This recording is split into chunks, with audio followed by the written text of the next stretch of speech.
Hello friend, DElEd चतुर्थ semester का जो सब्जेक्ट है आरंभिक स्तर पर भाषा, उसके जो प्रीवियस ईयर में जो पेपर में प्रश्न आए हुए हैं उन प्रश्नों को इसमें हम परीक्षा को दृष्टिगत रखते हुए देखेंगे। जैसे पहला प्रश्न था कि ध्वनियों के उच्चारण में होने वाला यत्न को प्रयत्न कहा जाता है, यह कितने होते हैं?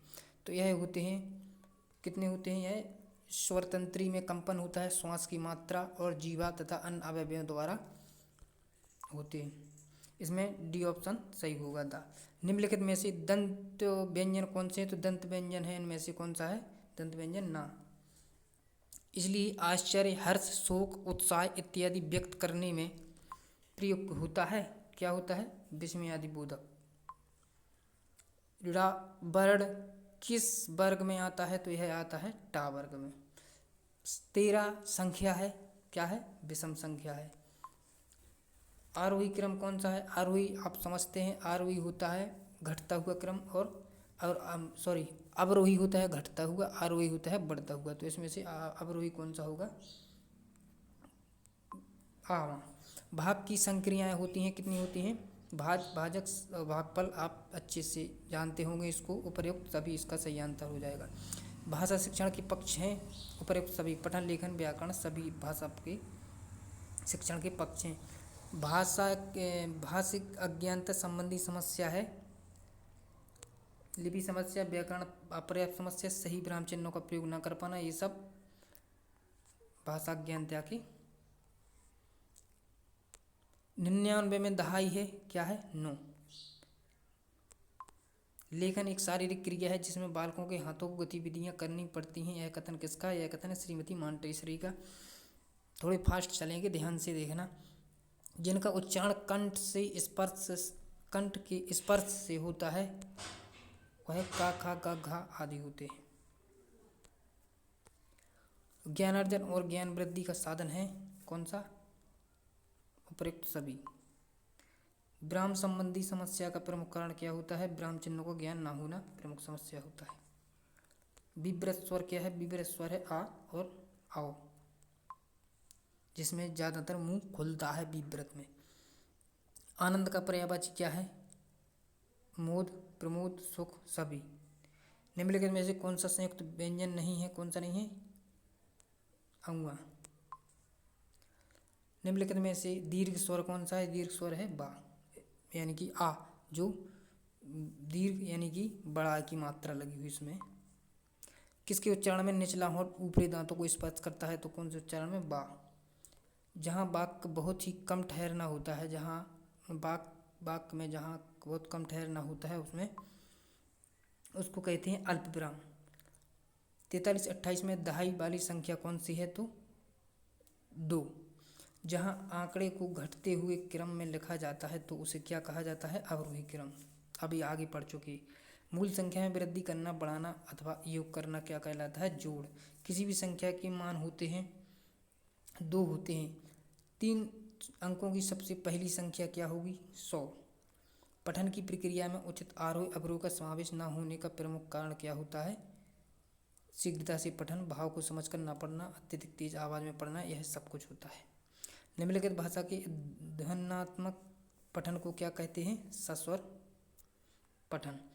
वाक्य में निम्नलिखित गुण होते हैं, इसमें होते हैं सार्थकता और क्रमबद्धता दोनों होते हैं। जो पवन सीरीज है उसमें से हम जब बहुविकल्पी प्रश्न देख रहे हैं। का उच्चारण स्थान क्या है? कंठ। इच्छा का पर्यायवाची शब्द क्या है? आशा, स्पृहा और अभिलाषा, सब कुछ। कोष्टक चिन्ह है, कोष्टक इनमें से सभी हैं। किसी कथन का विस्तार देने वाले विवरण को प्रारंभ करने के लिए किस विवरण चिन्ह का प्रयोग किया जाता है? तो जो विवरण चिन्ह का प्रयोग होता है इसका होता है। शुद्ध शब्द क्या है? शुद्ध उज्ज्वल। उज्ज्वल में हमारा डी आंसर सही हो जाएगा। जिन स्वरों का उच्चारण करते समय मुख पूरी तरह खुला रहता है वह क्या कहलाता है? अभी अपन ने देखा था, जिसे हम विवरत स्वर कहते हैं, जिसमें आ भी आता है। शब्द की विशेषताएं क्या हैं?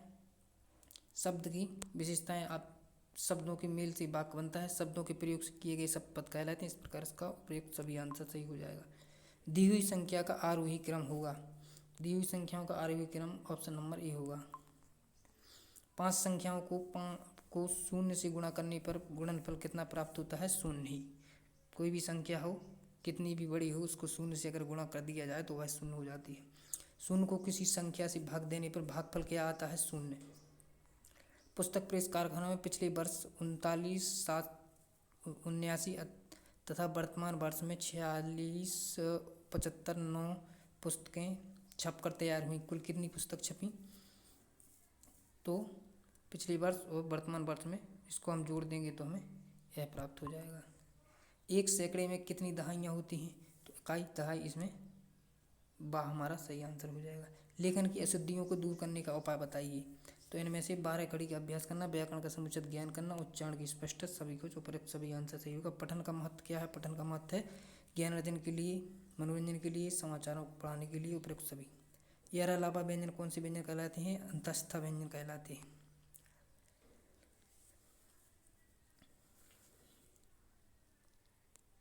अंतस्थ व्यंजन। और चा वर्ग का उच्चारण स्थान क्या होता है? तालु। अंग्रेजी में कितने स्वर होते हैं? तो अंग्रेजी में होते हैं अपने 5 स्वर। इति श्री के लिए चिन्ह का प्रयोग किया जाता है, तो इस प्रकार के चिन्ह का प्रयोग किया जाता है। कमल का समानार्थी शब्द है? नहीं है, तो अनिल नहीं है, बाकी सब कमल के समानार्थी शब्द हैं। वर्तनी की दृष्टि से शुद्ध क्या है? वर्तनी की दृष्टि से शुद्ध होगा अपना जी। संयुक्त व्यंजन जिस वर्ड से मिलकर बनता है उसे इससे बनकर मिलता है। हिंदी में वचन कितने होते हैं? हिंदी में होते हैं 2 वचन, 1 वचन, बहुवचन। आरोही क्रम लिखिए। तो आरोही क्रम आपको आसानी से लिख लेंगे, जिसका यह आंसर होगा। 100 इकाई के समूह को कहते हैं, क्या कहते हैं? सैकड़ा कहते हैं। इकाई के समूह को सैकड़ा कहा जाता है। एक सैकड़ा। तो गणित की मूल संक्रियाएं हैं। गणित की मूल संक्रिया क्रम 1 और 2 दोनों में जोड़, घटाना, गुणा, भाग, ये गणित की संक्रियाएं हैं। जोड़ की क्रिया में जोड़ते हैं इकाई, दहाई, सैकड़ा को सैकड़ा से, सब कुछ जो इसमें उपयुक्त आंसर हो जाएगा। गुणा की संक्रिया नहीं है, इसका शेष होगा जो गुणा की संक्रिया नहीं है। इस प्रकार निम्नलिखित में से स्वर नहीं है। इनमें से स्वर कौन सा नहीं है? जी स्वर नहीं होगा। छा वर्ण किन 2 वर्णों से मिलकर बना है? तो यह का और सा से मिलकर बना है। निम्नलिखित में से अयोगवाय क्या है? अयोगवाय में अंग, आहा, इसको कहते हैं अपन विसर्ग, इसको अनुस्वार। इस प्रकार देखेंगे वाक्य के गुण होते हैं सार्थकता, क्रमबद्धता, युक्तता, उपयुक्त सभी होते हैं। मुझसे बैठा नहीं जाता, उदाहरण है मुझसे बैठा नहीं जाता, उदाहरण है भाववाच्य। उत्क्षिप्त वर्ण क्या होते हैं? उत्क्षिप्त वर्ण होते हैं ड़ा, वड़ा। श्वास के आधार पर व्यंजनों का वर्गीकरण होता है अल्पप्राण और महाप्राण। अल्पप्राण में जो मुख से वो निकलती है, वायु कम निकलती है, और महाप्राण में अधिक निकलती है। भाषा का भेद होता है। भाषा का भेद होते हैं, कितने होते हैं? लिखित और मौखिक दोनों भाषा के भेद हैं। किसी वाक्य की पूर्णता पर विराम चिन्ह लगता है, पूर्ण विराम लगता है, जो ऐसा होता है। बिना सोचे समझे अधिक खर्च करने वाले के लिए एक शब्द क्या होता है? अपव्ययी। इस प्रकार किसी संख्या की दाहिनी ओर शून्य रखने पर वह संख्या बढ़ जाती है, 10 गुना बढ़ जाती है। 3 अंकों की सबसे बड़ी संख्या होती है 999, इसका सही आंसर होगा। 3478 में सैकड़े वाली संख्या कौन सी है? तो 4 होगी सैकड़े वाली संख्या। 10 अंक के अंकों में सबसे छोटा अंक कौन सा है? 0।